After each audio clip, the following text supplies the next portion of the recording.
বাবার ইচ্ছে ছিল সন্তান বিয়ে করবে হেলিকপ্টারে, সেই ইচ্ছে পূরণ করল সন্তান সাকিব।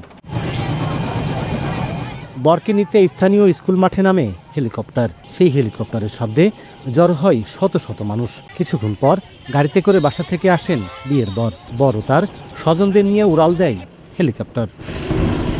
স্থানীয়রা জানায়, ঝিনাইদহের মহেশপুর উপজেলার গারাপোতা গ্রামের সৌদি প্রবাসী বিল্লাল খানের ছেলে সাকিব খান। তার সঙ্গে বিয়ে ঠিক হয় পার্শ্ববর্তী জীবননগর উপজেলার কয়া গ্রামের ইব্রাহিম খলিলের মেয়ে আসমা খাতুনের। মাত্র 10 কিলোমিটার পাড়ি দিতে চড়ে বসেন হেলিকপ্টারে। ছোট থেকে এটা আমার আব্বুর শখ ছিল যে আমার ছেলেকে আমি হেলিকপ্টার নিয়ে বিয়ে করাবো। এখন সেই শখটা পূর্ণ হয়েছে তার। আমার ইচ্ছা ছিল যে আমি হেলিকপ্টার বিয়ে করবো, আমার ইচ্ছা পূর্ণ হয়েছে। হেলিকপ্টারে বিয়ে করে এসেছি, ভালো লেগেছে। আপনারা দোয়া করবেন ভালো থাকার জন্য।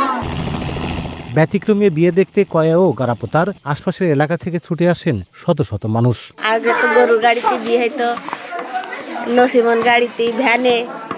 এবার আমাদের গ্রামে ধরেন প্রথম এই হেলিকপ্টারে বিয়ে হচ্ছে, তাই দেখতে আসলাম, ভালো লাগছে আমাদের। ছেলের বাপ বিদেশ থাকে, তার ইচ্ছা ছিল আমার ছেলের বিয়ে দেবো হেলিকপ্টারে করে। তাই এই বিয়েটা দেওয়াই যাবে মহল্লা, আমাদের গ্রামের মহল্লা দেখে খুব আনন্দিত।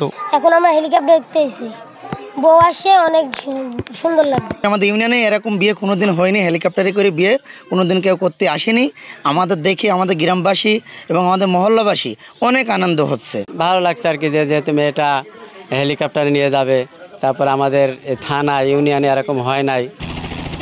মাত্র 3 ঘন্টার জন্য একটি বেসরকারি কোম্পানির হেলিকপ্টারটি ভাড়া করা হয়, আর এর জন্য গুনতে হয় 2,80,000 টাকা। লোটাস রহমান সোহাগ, সময় সংবাদ, ঝিনাইদহ।